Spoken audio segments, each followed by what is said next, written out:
Back to my channel Saraswati commerce academy. तो friends, आज हम करने वाले हैं अपना अकाउंट का नेक्स्ट टॉपिक। ठीक है, जो आज का जो हमारा चैप्टर रहने वाला है वो है हमारा 9th चैप्टर अकाउंट का, books of original entry journal.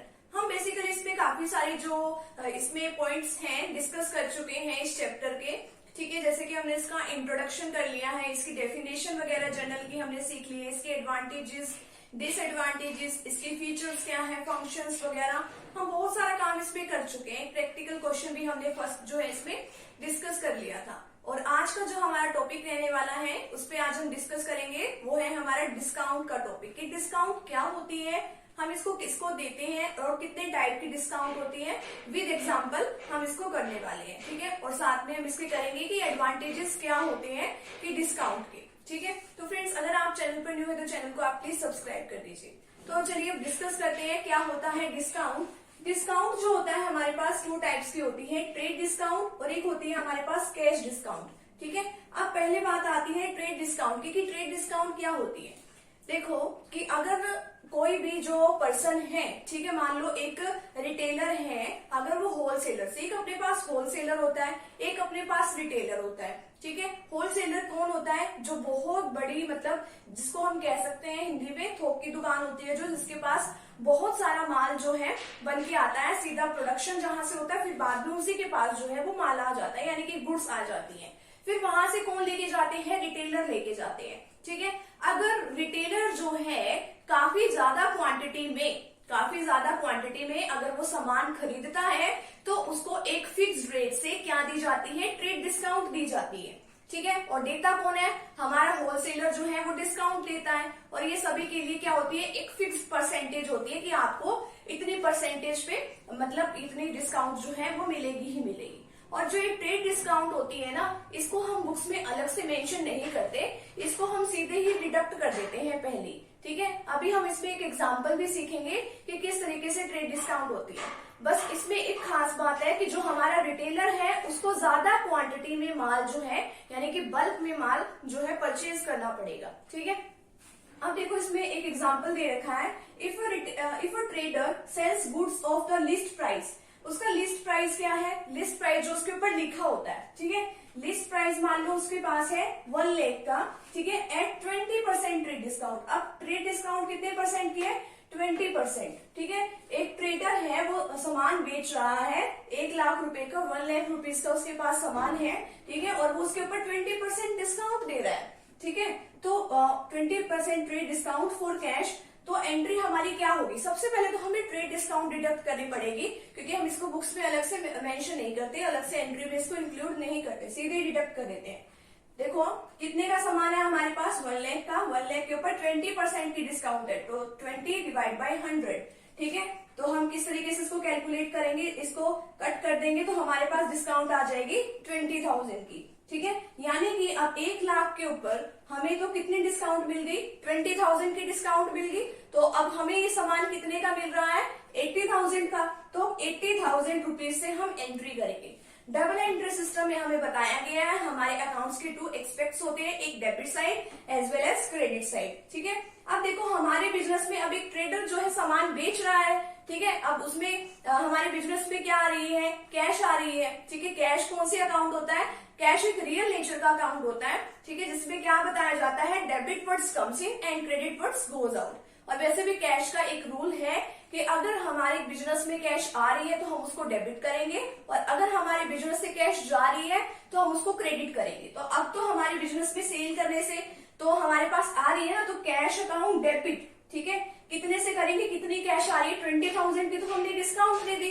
ठीक है, तो अब कितने पैसे आएंगे हमारे पास, 80,000। अब क्रेडिट में क्या चीज डालेंगे, हमने सामान सेल किया है ना, तो सेल्स डाल देंगे, 2 सेल्स। ठीक है, 2 सेल्स। अब हम यहाँ पे गुड्स नहीं डालेंगे, हम इसमें डालेंगे सेल्स। अगर हम सामान सेल कर रहे हैं तो उसमें सेल्स डालेंगे, अगर कोई सामान मान लो बाय कर रहे हैं तो यहाँ पे हम परचेजेस डालेंगे। परचेजेस अकाउंट उसमें डेबिट होता है, सेल्स अकाउंट हमारा क्रेडिट होता है, कि इसमें नॉमिनल नेचर का अकाउंट का जो रूल है वो अप्लाई होता है। ठीक है, 80,000 का। अब इसमें देखो इसके एडवांटेजेस क्या है, जो हमारा रिटेलर होता है उसको क्या एडवांटेजेस है। एक तो वो सामान इतना सारा खरीद लेता है तो उसको काफी सारी डिस्काउंट मिल जाती है।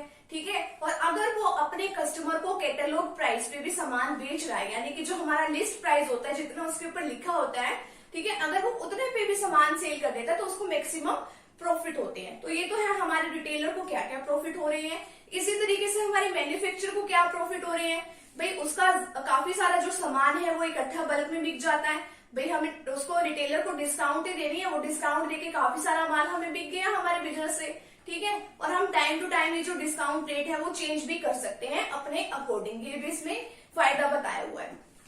अब बात आती है हमारी कैश डिस्काउंट की। जो कैश डिस्काउंट है वो किस लिए दी जाती है, क्या वो इसलिए दी जाती है कि हाँ भाई अगर इकट्ठा सामान खरीदोगे तो डिस्काउंट मिलेगी, नहीं, वो तो होती है हमारी ट्रेड डिस्काउंट, ठीक है, जिसको बुक्स में एंट्री हम नहीं करते।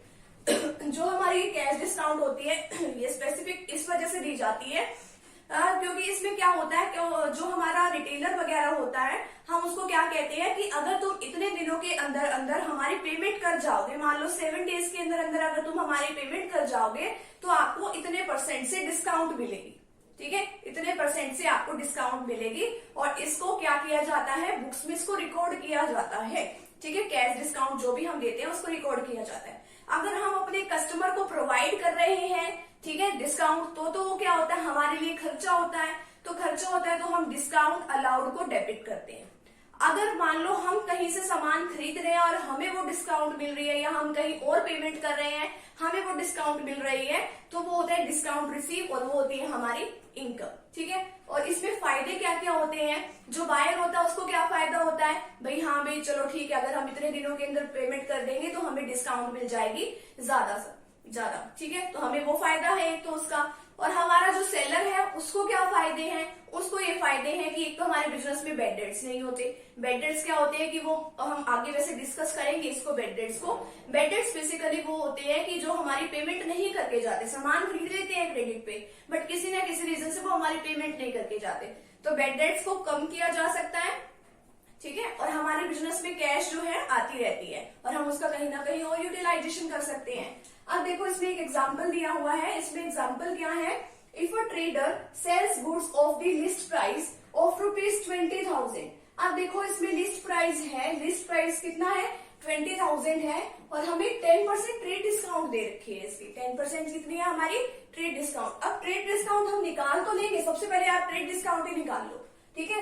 ट्रेड डिस्काउंट निकालने के बाद कैश डिस्काउंट उसके ऊपर लगती है जो ट्रेड डिस्काउंट निकालने के बाद जो वैल्यू आती है, ठीक है। जैसे लिस्ट प्राइस कितना है 20,000, ट्रेड डिस्काउंट कितनी है 20,000 पे लगेगी 10% की रेट से 2,000 की, इसमें से लेस कर दो 20,000 में से 2,000, यानी कि अब कितने क्या जो हमारे गुड्स की कितनी वैल्यू हो गई 18,000। अब हम ये नहीं है कि अलग से 20,000 के ऊपर 52% करेंगे, नहीं, हमें ऐसा नहीं करना। ये जो ट्रेड डिस्काउंट की वैल्यू आई है इसके ऊपर हमें 2% की रेट से निकालना है। 18,000 का 2% कैसे करोगे, 2 डिवाइड बाई 100, तो कितनी वैल्यू आ जाएगी यहाँ पे 360 आ गई अब हमारी वैल्यू। और अब ये 360 जो है वो किस वैल्यू में से आप लेस करोगे 20,000 में से, नहीं 20,000 में से नहीं करनी, क्योंकि अब तो हमारी गुड्स की वैल्यू कितनी हो गई है 18,000 जो है हमारी वैल्यू हो गई है। अब तो हमें 18,000 में से ही क्या करना है, लेस करना है 360, तो ये हमारी वैल्यू कितनी आ गई 17,640, ठीक है। तो ये हमारी वैल्यू आ जाती है, ठीक है।